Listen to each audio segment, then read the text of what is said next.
Eto na mga boss, kakapasok lang na balita. Grabe si Cayetano napahiya, binira ni Rapi Tulfo. Binigyan ni Erwin Tulfo ng isang araw, pinababa na sa pwesto. Base sa impormasyong nakalat natin sa social media, mismong si Senador Rapi Tulfo nang nagsalita na hinahamon niya si Senador Alan Peter Cayetano na kung matapang na senador pumunta ka dito, pag di ka nagpakita bukas duwag ka. Sinabihan din ni Senador Erwin Tulfo si Cayetano, tablan naman daw sana siya ng hiya at dalawin daw sana siya ng anghel sa pagtulog at sabihang bumaba na sa pwesto alang-alang sa mga Pilipino. Pero bumuelta sa dalawang senador si Cayetano, kung hindi ka lang Tulfo at kung hindi lang daw Tulfo ang kapatid mong si Erwin, baka sinumbong niya na sa Tulfo. Kaya ito sabay-sabay natin panoorin kung paano si Senador Alan Peter Cayetano grabe na pahiya. Binira ni Senador Rapi Tulfo, binigyan ni Senador Erwin ng isang araw, pinababa na sa pwesto. Tara, panoorin natin to. Siguro that's one reason why gigil na gigil ang magkapatid na Senator Tulfo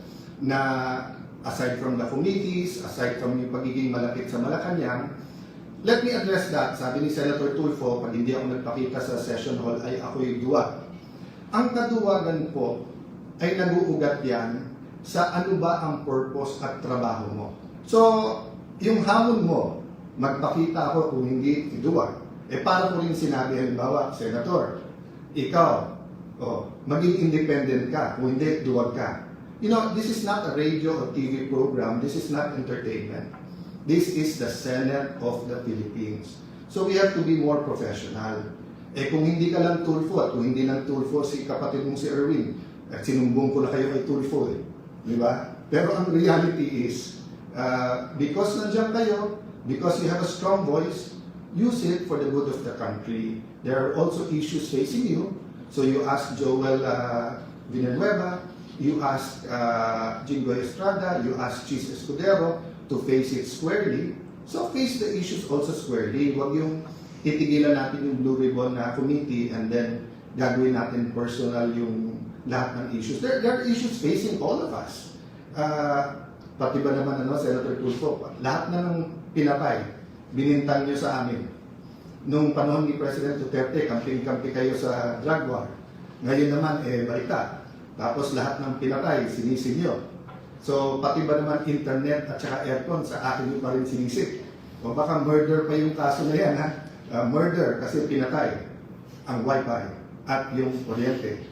Nakita ko na po ang report, yung po palang master, yung pong centralized aircon, yung master switch or yung sa kuryente, nasa GSIS yon at may nag-trip ng wire. Kaya around 6 o'clock, nagkaroon talaga ng problema sa aircon. So, hindi po namin gagawin sa inyo yun. I've always treated you well, whether I'm close to you or not, whether you're in the minority, majority, and I will continue to treat all of you well. But kayo ang nami-personal, because kami, it was been one issue after the other, di ba? Hindi kami ang nagpapasok sa NBI sa Senado, yung May 11. Hindi rin kami ang kumuha ng NBI na fully armado na pinaikutan ang Senado tapos pumasok pa sa Senado noong May 13. Hindi rin kami ang nag-walk out. So you keep saying fresh start. Every Senate President that I've served under, whether I was the majority leader or minority leader, whether I was in the leadership or I was just a simple follower, I gave them a chance. So let me ask the 11 minority who's asking me to resign now. Well, kahit na isang oras, binigyan niyo ba ako ng chance? So let me go to the bigger issue ngayon. Yung pong dignidad, yung pong karangalan, yung pong honor ng Senate. Simple matters. Nabanggit ko na po ito before. Why do we get angry pag binastos ang ating flag? Bakit pagka hindi tumayo, pagka kumanta tayo ng lupang hinirang, ba't natin sinasabihan ang tao? Bakit po ang Kristiyano man o Muslim, pag hawak yung Biblia o hawak po ang Quran, ayaw natin po na, pwede mo sabihin, papel yun, mga pahina lang yun. No. But to us, those are holy books, di ba? To the Muslim, the holy book is the Quran. To the Christian, the holy book is the Bible. So it's more than just a piece of paper, whether softbound or hardbound yun. There's a symbolism that matters. So, na-shock ako sa sinabi ni Senator Lacson. Na-shock ako dahil yung 11 walang comment. sa statement ni Secretary Remulla. Because napakaganda na ng usapan namin, first with the CIDG through informal and formal channels that susuko naman si Senator Jinggoy, dadalhin namin doon. And then afterwards sa labas, then nung dumating si Secretary Remulla, ang sabi niya, sige, kasi nga yung pamilya medyo they need to huddle kasi nga medyo emotional na. Pero pagdating sa hallway, nagbago. Diba? At sinabi ko nga, doon sa hindi nakakaalam dahil doon sa mga bata pa, masalimuot pero malalim ang history ng Senate ng Philippines. All parliaments, for that matter, parliaments in the past have been attacked by kings and queens, by president, prime ministers, by dictator, by tyrants, but even by the most democratic leaders. That's why may mga privileges. So in the case of former Senate President Juan Ponce Enrile, dalawa lang ang posisyon noon, panahon ni President Cory. And everyone knows, at pasensya na po sa pamilya ni Senate President Salonga at President Cory, in our conversation, minsan nasabi ko, panahon ni Cory, panahon ni Salonga, I meant to say yung buong pangalan, but it was, a fast and a biglang turn eh. Kasi ibang-iba yung pag-usapan namin ni Secretary Remulla, who's a friend. That's why we try to keep it civil. But nung sinabi niyang doon mismo sa hallway, i-arresto, it's not about Alan. It's not about Jinggoy. It's not about what they can do. Na-shock din ako nung sinabi niya, you lost that right when may nag-escape. Okay, first of all, it's not Alan's right or the Senate President's right. It is the right of the Senate of the Philippines. The Senate of the Philippines is different from the 24 senators and the SP. I never claimed to be the Senate. Diba? The Senate is the Senate. And it's a co-equal branch. So ang hinihingi ko naman lang sa lahat ng law enforcers, huwag niyong bastusin ang Senate. Bastusin niyo si Alan Cayetano, okay lang, tao lang naman ako eh. Diba? Ganun din, diba? When we criticize the President, huwag naman yung office of the President ang babuyin natin. May free speech tayo, but let's hold certain things sacred. Yung ang religion eh, na hindi tayo pare-pareho ng paniniwala, nagbabatian tayo, diba? Pag nakita ko si Brother Robin, sinasabi ko sa kanya, Assalamualaikum, which is a greeting sa ating mga kapatid na Muslim. Pag may mga special occasion like sa Eid, babatiin mo ng Eid Mubarak. At minsan, this last time, siya pa bumati kasi nga kung ano ng issues na nangyayari that day, nakalimutan ko. So we honor each other and symbols matter to us. That's why nga, I was insisting, Sir, labas lang tayo ng pinto ng Senado. At siya naman po ay susurrender. Just to skip back and forth, no? Remember, Senator Bato did not escape. Mismong si Secretary Remulla said, that day, wala naman silang hawak na warrant at hindi naman sila nandun para arrestin siya. So he's free to go. But, I didn't feel like arguing that time because that wasn't my point. Senator Jinggoy was not asking for protective custody or sanctuary. So baka nandun nangyari yung miscommunication. But pagdating sa elevator, nakapag-usap kami ni Secretary John Dick, so more or less nagkaroon ng paglilinaw. Sa kanyang press con, sinabi niya yung mga opinion niya. But I disagree with that, but I won't disagree with it. I disagree with it, but I won't argue. But dun lang ako nagtaka. Senator Lacson may sinabi pang mabigat, yung iba, wala man lang magsalita. Si Senator Win, gusto maging Senate President. That would have been his chance. Umakyat, minority, majority, at sabihin, Sen, hindi issue si Jinggoy. How you respect the Senate premises and how you will process his arrest is more important to all of us. That's why I was emphasizing, marami akong pwedeng gamitin na example. Bakit ko ginamit yung sa the great statesman and the great Senate President Salonga? Because Senate President Salonga was put in jail. He was injured in Plaza Miranda. Former Senate President Enrile, he wasn't Senate President yet then, was Minister of National Defense. He issued some of the arrest orders. And despite na halos kahit anong gawin ni President Cory noon at kahit anong sabihin kasi talagang sa tao sobra yung pagmamahal, ano sinabi ni Senate President Salonga? Not here. Tapusin niyo yung sesyon. Pasalitain niyo muna. Sabi nila, hindi kasi pagka below 6 years pwedeng huluan. Yung kung kinasa kay Senator Enrile na rebellion complex with murder was non-bailable. Diba? So yun po ang pakiusap ko. Huwag natin idamay yung mga institusyon, diba? DOJ, Ombudsman. We'll have issues with who holds the office. But we have to be mature enough, rational enough, professional enough to protect the image, to protect the dignity of these institutions. So sabi ni Senator Lacson, ng minority, hindi daw nila pinipigilan po yung hearing sa Thursday. But if you look at their statements, isa na lang makuha nila o mabawas sa amin, they can get the committees na. Now, whether sila nagsabi niya o yung unofficial spokesperson. I received a letter today from Senator Lacson, belated happy birthday. Sabi niya, I greet him every year kasi ka-birthday niya ang mom ko at ka-birthday niya then si dating governor at ngayon vice governor Singson ng Ilocos Sur. So magkaka-birthday yung tatlo kaya natatandaan ko pareho. So kahit na magkaiba kami ng opinion, binabati ko yung parate. So sabi po ni Senator Lacson, this refers to the notice of the 9th hearing of the committee, of the Blue Ribbon Committee. But the last paragraph, second to last, I raise this matter as it is determinative of how the committee can legally constitute a quorum, entertain motions, or validly ask questions during the scheduled hearing, among other concerns. So tinatanong niya kasi kung constituted na dahil wala pang mga membro yung minority. Paulit-ulit po kami sa Section 19 ng rules. Nakita niyo na po yan, nabasa na ng marami, napag-usapan na yan, na habang wala pang kapalit, sila pa rin. Pangalawa po, ang majority, madalas magbasa maglagay at basahin po ang chairman, vice chairman, members. Until our last session, ni isa na committee, hindi naglagay yung minority. Hindi ko alam kung talagang ginagawa lang sadya or talagang naniniwala sila. Kasi sabi nila, isang araw lang daw ako, isang linggo lang. Ako, I agree with them. I don't agree na isang araw lang, but I don't know. From the start, I told everyone, I leave it up to God. I'm at your disposal. Magpakita yung 13, alis ako yan. Di ba? It's a walk of faith. Walking dead nga eh. Bakit? Kasi from the start, target, ibalik sa kanila yung 13. Whether it's Win Gatchalian, whether it's Tito Soto, kung sino man sa mga gagalang-galang na senador sa minority, kung may katanggap-tanggap sa kanila sa amin 13 o wala, nasa sa kanila yan. Di ba? But ang point ko is, kayo ang hindi nagbasa ng membro nyo.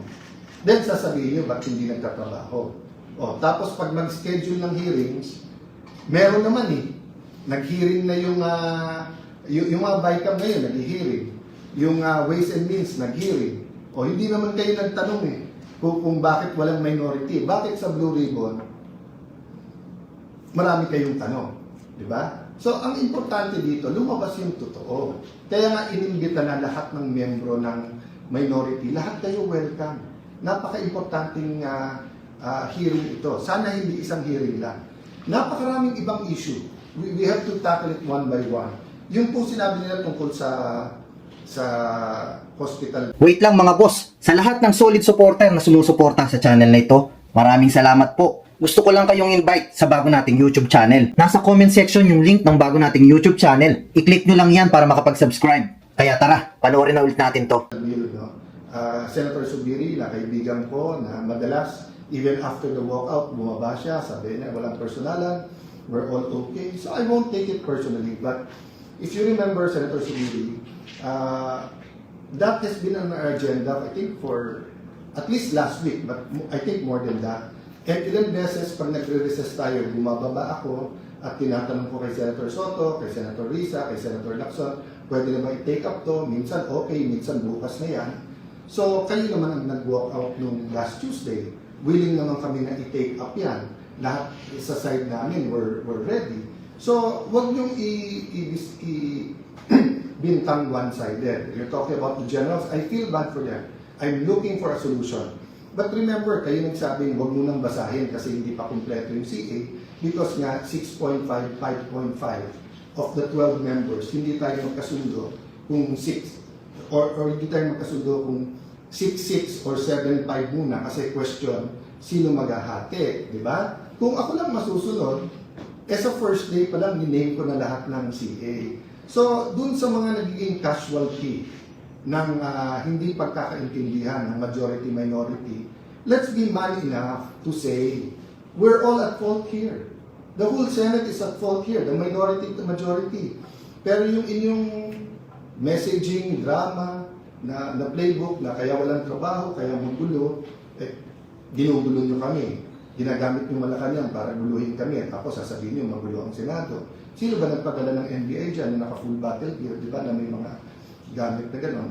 So guys, I'll continue to give you, I'm addressing myself to the Filipino people who are watching now. I'll continue to give you the inside story. Tayo na, and I invite the other side to give the inside stories, the context, di ba? That is important in how we make decisions. So tanungin ko po kayo, gusto niyo po mag-session tayo, pero gagamitin po nila yung numbers dahil po dun sa hindi makapasok si Senator Bato at dahil kinulong nila si Senator Jinggoy, tapos tinatakot yung iba namin mga kasama na susunod na kayo, tapos hihintayin kung may event or hindi pwedeng isa namin kasama or nag-CR lang, tapos papalitan nila yung mga miyembro ng committee. So hindi matutuloy yung Blue Ribbon Committee sa Thursday. So if may agam-agam, why don't we have a meeting tomorrow about how the Blue Ribbon Committee should proceed on Wednesday?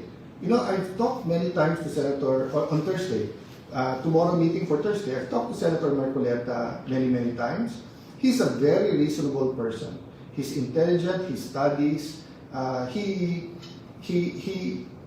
deep kasi ang paniniwala at paninindigan niya. Sometimes ganun din si Senator Lacson, no? Kaya ako sinasabing sometimes kasi sometimes one-sided eh. Hindi makikinig sa reason, pagpipilitan kahit mali, tama pa rin. Diba? So, it's up to you whether your messaging is simply pumasok kayo, duwag kayo, and resign, or whether you want to talk about the economy, inflation, yung presyo ng bigas, paano yung mga OFW na mawawalan ng trabaho. Kami, we're coming up with a schedule. Sa lahat ng committees, welcome kayo. And siguro aminin nyo naman, most of the work is done in the committees. Pati LEDAC nga eh. Pati LEDAC, handa na kami pumunta, pinakancel. Tumawag pa sa akin yung nag-organize na kami ba yung dahilan. Sabi ko, hindi sir, ready kami anytime. I think twice ko na parating sa Malacanang, we're ready for the LEDAC anytime.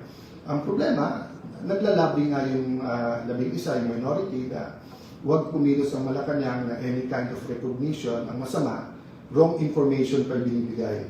So kung may nakikinig sa Malacanang, we're not your enemies. Many people, may it be in the cabinet or may it be in the 11 minority, ay nangu-onse giving you, they want us to fight because sila ang may beef sa amin. Kami, we want the truth. We want to work together to address inflation, address poverty, address corruption, address accountability. So again po, ito po ang inyong lingkod, si Alan Cayetano na nagpapaliwanag, nagbibigay ng konting liwanag sa mga pangyayari. Be patient po. Be patient because these are existential issues for our nation. A nation divided will fall, but a nation na mas malaki pa yung ninanakaw kaso sa ginagamit sa tao will also not rise, di ba? So an independent Senate will be at your service. Pero ang Senate na hawak sa liig ng Malacanang at ang Senado na takipan, ang mangyayari po niyan mas maganda o singbigat lang po yung tahimik or quiet or silent na Senate. Can we agree that whether we talk about the parliamentary tool of walkout or we do the parliamentary tool of having no quorum, there have to be an objective. And the objective has to be truth. So sabi namin, tinitira, ginagawa ng paraan na hawakan sa liig ang Senado. Kaya iniisa-isa ang mga miyembro ng majority. At sabi naman ng kabila, hindi legal, hindi moral, kung ano-anong dahilan na huwag magkaroon ng online. Of course, tinawagan na hypocrisy dahil kay Senator Trillanes man, kay Senator De Lima, or sa maraming pagkakataon, yung mga tumutulig sa ngayon, senador man sila o dating senador, once upon a time, pinopose nyo rin yan. But can we agree that whether we walk out or whether there's no quorum, we're fighting for the truth. So the question is, what is the truth and how do we get to the truth? So pag sinabing, eto totoo, si XYZ ang guilty sa flood control. Sinabi naman ng kabilang grupo, hindi, si ABC. Malay nyo po, in the end, it's not A, but it's B and C. And it's not X, Y, Z, but it's Y and Z. And then kasama si W. So, the hearing, maging po hearing yan sa Ombudsman, sa DOJ, or Blue Ribbon Committee, are instruments to get there. But it is human instruments, kaya hindi siya perfect. So, dun sa nagsasabing magtrabaho tayo, we agree. Yung nagsasabing na delay ang trabaho, we disagree na yung bagong majority. We point to all of us, including the minority. You have the wrong priorities. The last Blue Ribbon hearing was in January. And from January to present, there have been a lot of developments. The last time we heard from DBM, DOJ, DPWH, many agencies, umiba-iba na po ang mga statistics na binibigay sa atin. For example, nung unang privilege speech ni Senator Lacson, ang sabi niya, ilang daan yun na ghost project. And then lumiit na lumiit. DPWH, I think, confirmed this until now, did not come out with the actual numbers when I suggested, even last year sa budget hearing, utusan lahat ng district engineer, una ng picture ang project, kung zero yung project at bayad na, edi ghost yun. Kung meron project, edi hindi ghost yun, pero baka substandard, meaning, may project pero hindi tama yung pagkagawa. So we have to sort out all of these facts kasi garbage in is garbage out. When we talk about the law, you have to have the facts that you will apply the law to. So, ang question, sabi ayaw pigilan yung Blue Ribbon Committee.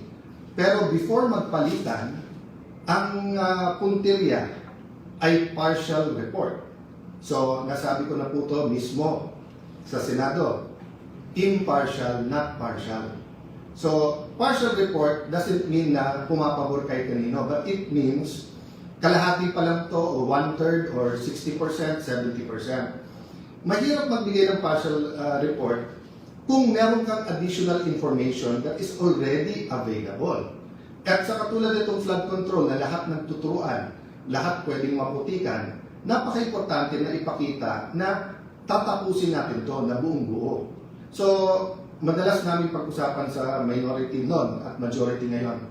Bakit kapag ka isang senador na kalaban nila, kalaban ng Malacanang, kalaban nung 11 ngayon, pagka meron pong sinabit na amendment, yun po daw ay insertion. Pero pag sa kanila, amendment daw po iyon. Pagka sa minority po, ang sinasabi, huwag kayo mag-attend ng hearing or mag-inhibit kasi nabanggit kayo. Pero pag sila, bawal banggitin. So, it's the first time again that we will have a hearing that we will be inviting different guests and they will be free to talk. Does that mean that everything they say is 100% true? No. That's why we will test that with cross-examination. But we have to hear out people and follow the evidence, no? So, ulitin ko po, we're talking about the truth. For so long, ang pinag-uusapan yung impeachment ng Vice President of the Philippines, Sara Duterte. Yung unang untrue o yung unang kasinungalingan ay kami daw po ay nag-take over bilang majority at in-install ako para daw i-dismiss yung impeachment, para daw maging partial sa impeachment.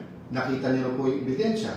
Napakabilis ng pagkilos, napakaayos po ngayon, pati sa pagbigay ng summon, sa pagsagot, yung schedule, ayos na po. Sinunod natin yung schedule na pinopose kay Senator Soto. There's no question that we're going to have that impeachment process that everyone is asking for. Question, yung mga bishop po, yung mga business group, yung mga school groups, humingi ba kayo ng apology? Di ba ang binigay nyo, resign ka agad? Resign ka agad, may judgment na kaagad. Pero ngayon nakita nyo, di ba? So hindi pa tapos tayo sa first issue where we prove you wrong, hindi pa kayo nagsosorry dahil mali ang pananawagan nyo, may bago na naman para mag-resign. And then ngayon, yung 11, actually it's news because they said it today, but it's not new. Why? From day 1, February pa.